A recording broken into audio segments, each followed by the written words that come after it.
Generating traffic and sales can be a challenge for online merchants. But selling on the Walmart Marketplace puts your products in front of millions of customers who shop on Walmart.com. And right now, sellers who join Walmart Marketplace can save up to 50% on referral and fulfillment fees for the first 90 days. So get started today.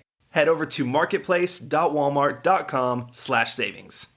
That's marketplace.walmart.com/savings. Welcome to E-Commerce Conversations, a podcast by Practical E-Commerce. What's going on, Internet? Eric Van Holtz back again with another e-commerce conversations. Across the table from me is a good friend, a former beard brander, Felipe with Goodspread. What's up, Felipe?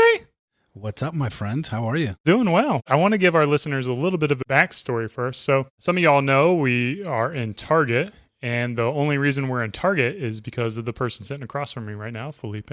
He helped us get our ERP set up, get all the supply chain stuff going on, and made sure that we didn't drop the ball when we served Target. That was, when was that, 2018? Yeah, around 2018. It's quite the project going into Target in, 1,500 stores at the same time. Yeah. Really enjoyed it. Pressure-filled. Yeah. Good So times. The thing that I love about you is just your history, all the things that you've done over the years. Like when I first met you, so even further backstory, Felipe and I, we row together, and that's how we originally met. And before that, you had like a charcoal business, like a self-burning bag charcoal or something like that? Yeah, it was actually the first charcoal bag that came with a built-in paper chimney that pretty much made a lighter fluid obsolete. We called it the air draft system, and I had a US and a European patent on it. We were able to get into a lot of retail stores around the country. And then 2008 hit, and it kind of put the kibosh on a lot of plans that we had for the brand. But it was absolutely great technology. Yeah. So was that like your ideation, or were you working with someone for that? Or like, how do you get these ideas? Yeah, they come naturally. In this case, it's really funny because I was just grilling one day, and I was really upset about the charcoal not lighting the way that I wanted it to light, and I just kept throwing lighter fluid on it, and it seemed absolutely ridiculous and inefficient. So I was like, how the hell can I possibly take this metal chimney, right, that everybody uses to light their charcoal, to avoid using lighter fluid, into the bag? So I was like, well, what happens if this be cardboard? What happens if I could do it like this and maybe molded fiber, maybe something else? And then I took off and started developing it, the idea, literally tearing thousands of charcoal bags apart, trying to figure out the process. Obviously, I got divorced during that time, so often it happens, and my wife thought I was absolutely nuts chasing the reinvention of a charcoal bag, right? So we'll leave that for another time, though. But yeah, and about 2 years down the road, 2.5 years down the road, I brought in my first business partner, the Scottish guy, who was a very methodical engineer.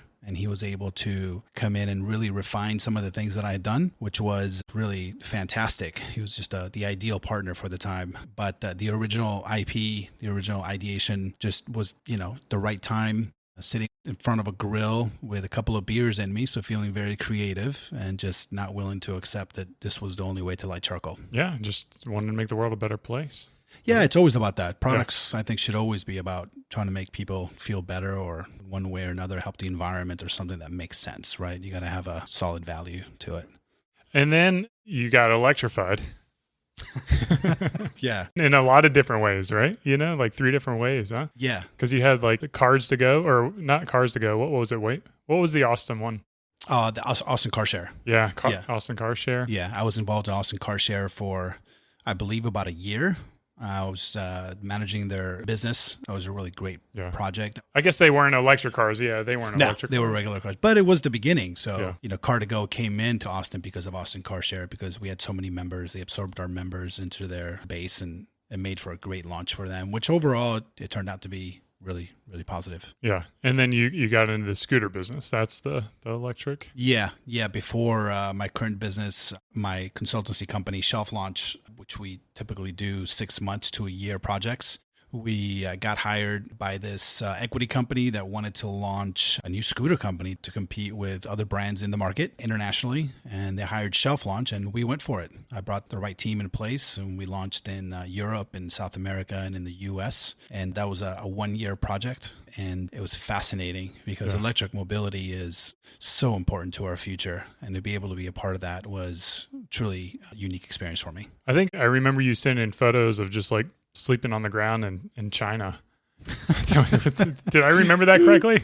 Well, yeah, China's like sourcing the products. Yeah, China's amazing. Actually, I recommend if your listeners haven't been to China, especially for business, their work ethic and the way that they just manage their day to day. I understand. I'm not naive to think that everything is, they have great labor laws or anything like that. But the fact that they get like maybe 2 days off a month, and they literally sleep on the warehouse floor sometimes just because it's less expensive, and they just stay there till the next shift, right? And that was a great experience for me. I ended up going twice in order to put manufacturing touches on this e-scooter. And, after a lot of hiccups, after a lot of manufacturing issues, we finally delivered I think it was a total of 45,000 electric scooters. And then we deployed them. With a lot of great guys in China, some Aussies actually over there, and a lot of brilliant Chinese people, we were very fortunate to have them on our team. So that's kind of where I want to segue this conversation is talking about that supply chain. Because when I think of Felipe, I think of just your ability to be like kind of the behind the scenes guy to keep companies running. Of course, I want to talk about Goodspread as well, and like that transition from, scooters into, like premium lotion. Talk about that. Like, where was the ideation for that and the vision? For the skincare company or for the supply chain stuff? Well, let's first talk about your vision for Goodspread. Gotcha. And because you just launched like a week ago. Yeah, maybe exactly. 2 weeks ago. Yeah, June 7th. So for all the listeners, I love having entrepreneurs in on the podcast who are like really early in on the weeds and just kind of sharing all the things that you're going through now. Like, I assume it's just fire after fire. What's going on? Yeah, well, in the weeds is the best way to put it, especially having worked a lot in the restaurant industry where I was constantly in the weeds. It kind of reminds me of those days where you just, going left and right as fast as you can. However, I think that having had the experience of building businesses in the past, startups, I think, and, launching the scooter company worldwide, I think I have a good grips on the reality of startups. And there's not a lot that really surprises me. I know that it's going to be hectic. I know that you have to put out fires. I know that it's going to be unpredictable. And I know we're going to make a lot of mistakes. And all of that is okay. All of that is okay, right? The second that you try to fight that is the second where it becomes really obnoxious and out of control. I always go into saying, okay, I'm going to make mistakes. It's not going to be perfect. And, the timeline needs to slide back and forth a little bit as much as you can, but you just have to control the process overall, the overall picture of the timeline, which is exactly what we did with the scooter company when we delivered exactly on the day that we were supposed to deliver, right? Not a day late. And same thing with the skincare company. I don't know if you knew, Eric, but I had something that's impacted me in rowing, actually, which especially because our hands get so torn up, is I used to have and still do sometimes have an eczema problem. And when I was a kid, I used to get annihilated by eczema. And so I always used to use a lot of lotions. My mother used to buy me lotions. Everybody used to try, hey, try this, try that. And so you could say I'm somewhat an aficionado of lotions, right, of all types, accidentally. So it's a project that I've always wanted to get into because to date, I still have a hard time finding products that I can identify with, which is, you have your drugstore brands, which are typically pretty solid, great value, but don't resonate with me, right? There's not a whole branding and look and feel to it that really attracts me. And then you have your really high-end brands, the ones that are a little more snobby, not very intelligible, hard to figure out, but you buy them because they're sometimes a high price gets you, or sometimes the fact that you are confused about how the product is named, it kind of gets your attention in a weird human way, right? Which I've yet to understand, but it does get us and it traps us, right? So that's where Goodspread came along, which is my desire to demystify the high quality skincare experience. And I always say substance over hype, and bring in a product to market that is very approachable, that is intelligible, that is gender neutral. So it's very inclusive, and that is incredibly well developed when it comes to ingredients. In our case, we don't even use US standards. We use only EU standards that bans many more ingredients. So it's harder to formulate for that reason. It takes longer. There's more project management involved, but it's worth it when the consumer puts it on, right? And I know that we're a new company. I know that we have a lot to prove, but it all starts there. It all starts with the quality, for me anyways, right? Same with everything I've always done. It starts with perfection.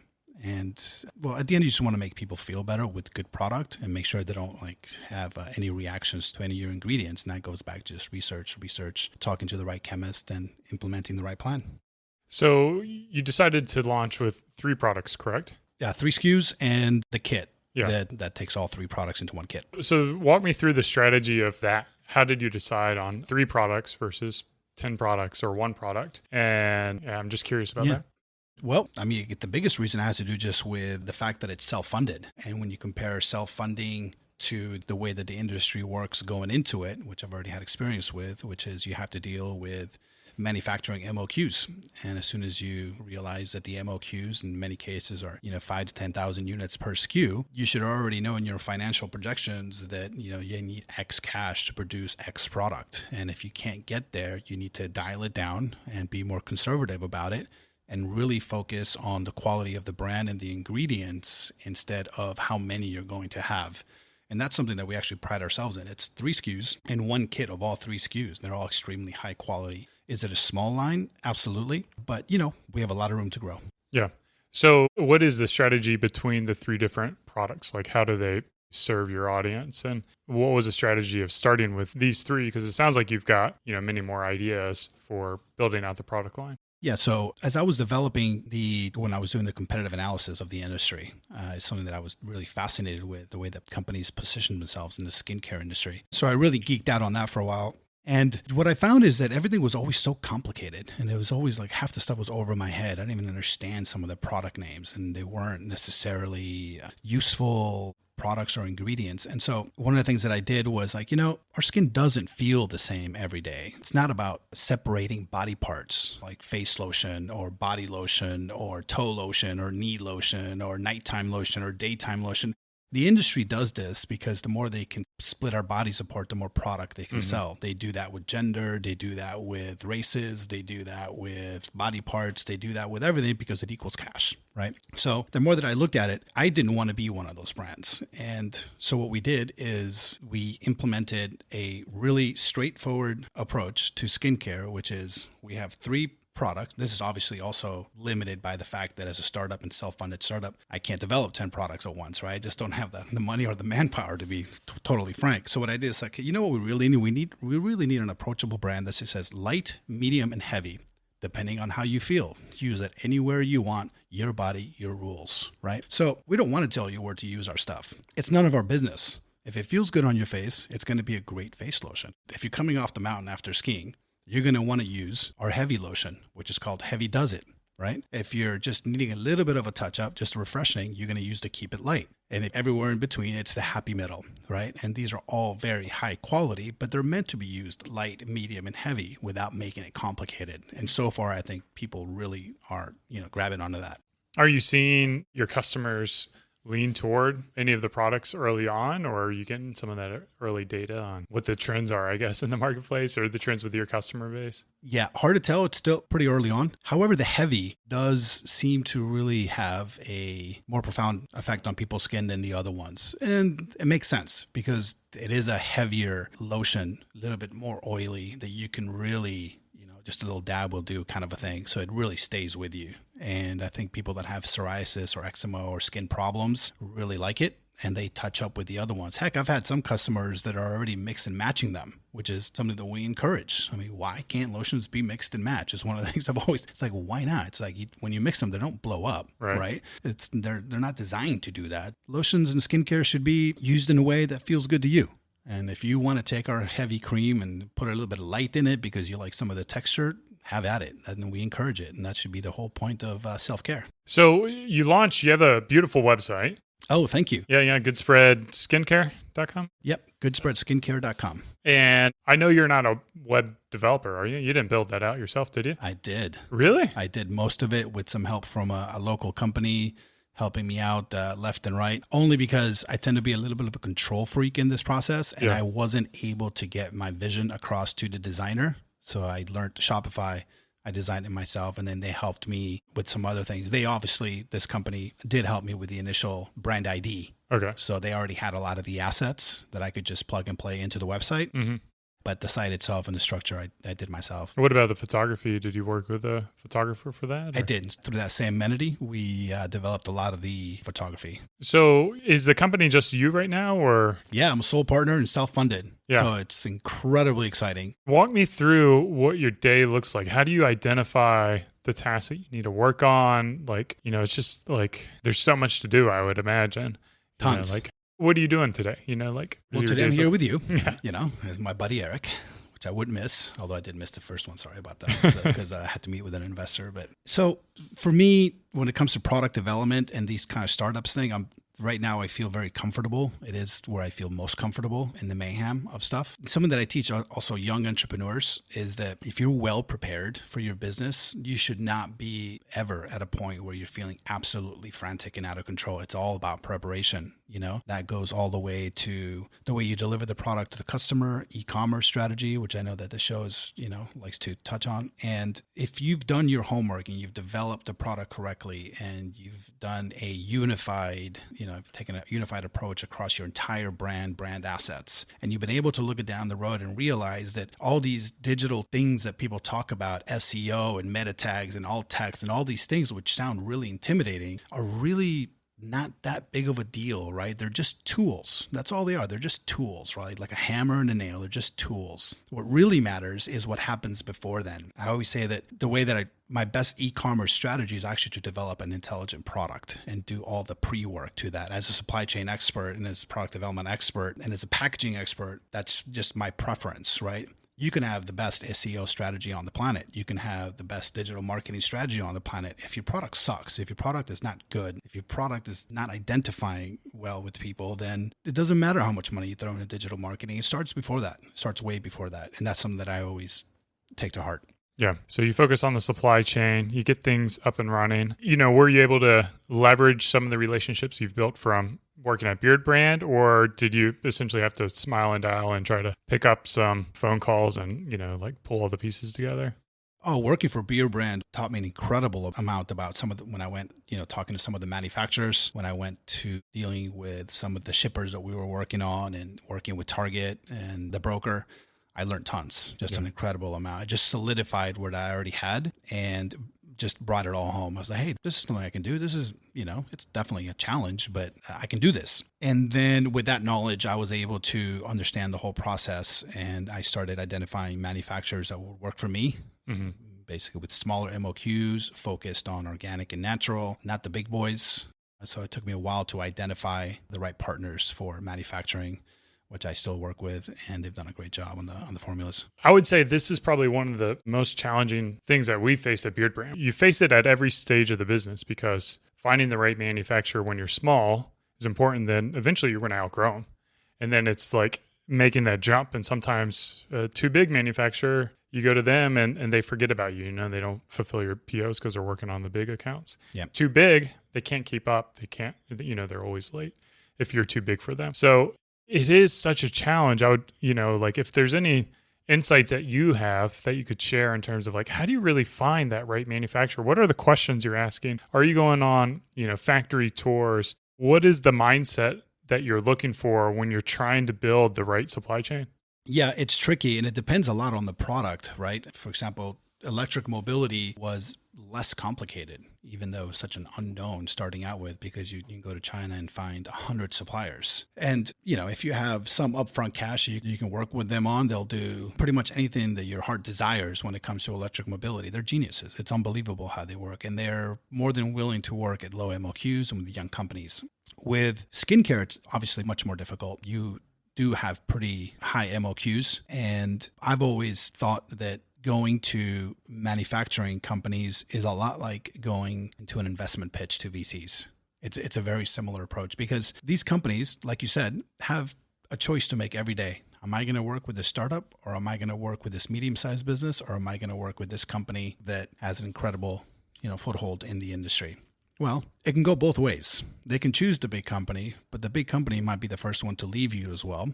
Leave you stuck with a whole bunch of manufacturing assets that you wouldn't have invested in if it wouldn't been for that big company. So there is a danger to work with huge companies as well, right?